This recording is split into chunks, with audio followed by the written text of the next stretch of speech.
આપણા સમાજની એક વરવી વાસ્તવિકતા છે. મા બાપ પોતાના દીકરા અને દીકરીઓને ભણાવે છે, ગણાવે છે, આગળ મોકલે છે. એમને જો વિદેશમાં જવું હોય તો પણ માતા પિતા છે એમને ના નથી પાડતા. પણ જેવા દીકરા કે દીકરી ભણી લે છે એમને કંઈક એવું લાગે છે કે હવે અમે બધું જ હાંસલ કરી લીધું છે, અમને કોઈની જરૂર નથી, એટલે એ પોતાના માતા પિતાને ક્યાંક વૃદ્ધાશ્રમમાં મોકલી દે છે તો ક્યાંક તરછોડી મૂકે છે. આવું લગભગ આપણે 100માંથી 10 કે 20% જોયું છે. હવે જ્યારે આવા બાળકો આ રીતે પોતાના માતા પિતા સાથે કરે છે, એમને પોતાની સાથે નથી રાખતા, એવા હવે જે દરેક યુવાન અને યુવતીઓ છે અને ખાસ કરીને જે પાટીદાર સમાજમાં ચલણ વધી રહ્યું છે તે જ બાબતે ટકોર કરી છે નાયબ મુખ્યમંત્રી હર્ષ સંઘવીએ. કારણ કે ગઈકાલે જે નિકોલના ખોડલધામ ગ્રાઉન્ડની અંદર જે મહાસંમેલન પાટીદાર લોકોનું યોજાયું હતું તેમાં કહેવામાં આવ્યું છે. નમસ્કાર, આપ જોઈ રહ્યા છો નિર્ભય ન્યૂઝ અને હું છું આપની સાથે રિધિ. કાગવડના ખોડલધામની અંદર પાટીદાર સમાજનું સ્નેહ મિલન શક્તિ પ્રદર્શન યોજાયું અને એ પછી નિકોલના જે ખોડલધામ ગ્રાઉન્ડ છે ત્યાં પણ આ પાટીદાર સમાજનું શક્તિ પ્રદર્શન યોજવામાં આવ્યું હતું. અને હવે આ જ કાર્યક્રમની અંદર નાયબ મુખ્યમંત્રી હર્ષ સંઘવી પણ હાજર હતા અને તેમણે પાટીદાર સમાજને ટકોર કરી છે. ટકોર કરતા એવું પણ કહ્યું છે કે જે દીકરા અને દીકરીને એવું લાગે છે કે એમણે બધું જ મેળવી લીધું છે, બધું જ હાંસલ કરી લીધું છે અને હવે એમને એવું લાગે છે કે એમને એમના માતા પિતા સાથે નથી રહેવું, કાં પછી એમના માતા પિતાને એમની સાથે નથી રાખવા, તો એમને એ તરછોડી મૂકે છે, વૃદ્ધાશ્રમમાં મૂકીને આવે છે. ત્યારે હર્ષ સંઘવીએ ટકોર કરી છે કે આવા દીકરા અને દીકરી જેટલું પણ સમાજ માટે ફંડ આપે છે તે તમારે ફંડ લેવાની જરૂર નથી. કોઈ પણ એમને જાહેર કાર્યક્રમમાં, જે સમાજના કાર્યક્રમમાં છે, એમને સ્ટેજ ઉપર પણ તમારે બેસાડવાની જરૂર નથી, જેથી કરીને દીકરા અને દીકરીને પણ ખબર પડે કે સમાજની અંદર આપણું જેટલું વજૂદ છે, જેટલી જરૂરિયાત છે એટલી જ જરૂરિયાત આપણા મા બાપની પણ છે. સૌથી પહેલા હર્ષ સંઘવીને સાંભળીએ કે તેમણે પાટીદાર સમાજના એ દીકરા અને દીકરીઓને શું ટકોર કરી છે જે આગળ તો વધી જાય છે પરંતુ ખાલી પોતાનું વિચારે છે, પોતાના મા બાપને ભૂલી જાય છે. સ્કૂલ હોસ્ટેલની જવાબદારી એ સામાજિક જવાબદારીઓ હંમેશા સરકાર પાસે અપેક્ષા રહેતી હોય, પરંતુ તમે સૌ લોકોએ તો સ્કૂલ અને હોસ્ટેલ જ નહીં પરંતુ વિવિધ હોસ્પિટલો દ્વારા બી આ રાજ્યના નાગરિકોને સેવા આપી છે. આ બધા જ કામ, સરકારના કામો આપ સૌ લોકોએ સામાજિક રીતે હાથમાં લીધા છે. અને હું આપને કહેવા આવ્યો છું કે સરકારમાં બેઠેલા સૌ મંત્રીઓ, સરકારમાં ચૂંટાયેલા સૌ પ્રતિનિધિઓ એ હંમેશા આપ સૌની સાથે છે. આવા સૌ સામાજિક કામની અંદર આપ સૌ લોકો જોડે ખભે ખભા મિલાવીને અમે આપના સહયોગમાં ઉભા છે.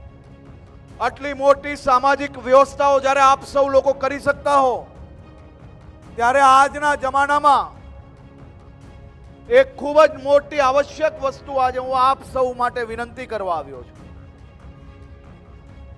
આજના જમાનામાં જ્યારે માતા પિતા રાત દિવસ મહેનત કરે છે અને એ મહેનત કરીને એક સપનું જોતા હોય છે કે મારા દીકરા દીકરીને મોટા થઈને સફળતા પ્રાપ્ત કરે તે માટે એને ભણાવે છે, તે માટે એને સારી નોકરી પ્રાપ્ત થાય, સારો વેપાર મળે, તે માટે માં ખોડલ ને માં અન્નપૂર્ણાને આખી જિંદગી પ્રાર્થના કરે છે.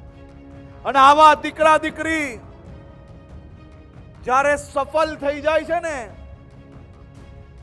ત્યારે માતા પિતા જોડે રહેતા એને શરમ આવવા માંડે છે.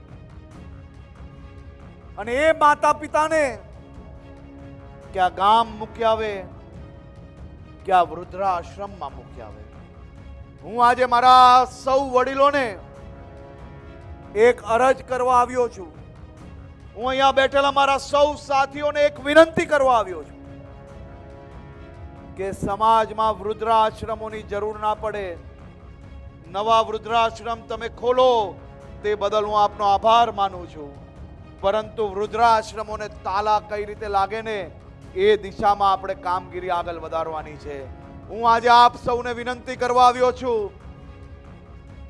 કે જે દીકરા દીકરી એના માતા પિતાને વૃદ્ધાશ્રમમાં મૂકી આવ્યા હોય ને એવા દીકરા દીકરી ગમે તેટલા સફળ થઈ જાય, એ ગમે તેટલા મોટા થઈ જાય, કરોડો રૂપિયાનું આપને દાન આપી શકે, પણ સમાજના બધા જ ટ્રસ્ટોએ ભેગા થઈને એક નિર્ણય લેવા જેવો છે કે જે દીકરા દીકરી એના માતા પિતાને વૃદ્ધાશ્રમ મૂકશે ને એવા દીકરા દીકરીનો સમાજમાં 1 રૂપિયો ફંડ એક્સેપ્ટ કરવામાં નહીં આવે, એને સમાજના કોઈ બી કાર્યક્રમમાં સ્ટેજ પર બેસાડવામાં નહીં આવે, એને સમાજના કોઈ બી કાર્યક્રમમાં આમંત્રણ આપવામાં નહીં આવે.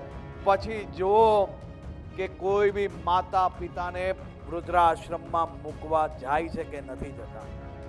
સમાજે આ બાબતે સખ્ત નિયમો અને નિર્ણયો લેવા જોઈએ એવું મારું 100% માનવું છે. હાલમાં જ આપણે ઘણા બધા એવા કિસ્સા જોયેલા છે કે જ્યાં જે યુવક અને યુવતી છે એ મા બાપની જે પરવાનગી વગર લગ્ન કરે છે કે પછી મા બાપને તરછોડી અને બીજે ચાલ્યા જાય છે. એ તમામ લોકો માટે ક્યાંક આડકતરી રીતે હર્ષ સંઘવી જે નાયબ મુખ્યમંત્રી છે તેમનો આ જવાબ હોઈ શકે છે.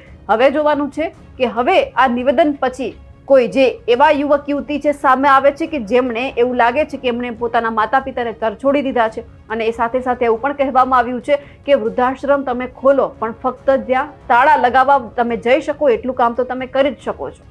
અમારા અહેવાલને લઈને આપનું શું માનવું છે કમેન્ટ કરીને ચોક્કસથી જણાવજો. સાથે જ અમારી નિર્ભય ન્યૂઝ ચેનલને લાઇક, શેર અને સબસ્ક્રાઇબ કરવાનું ભૂલશો નહીં. નમસ્કાર.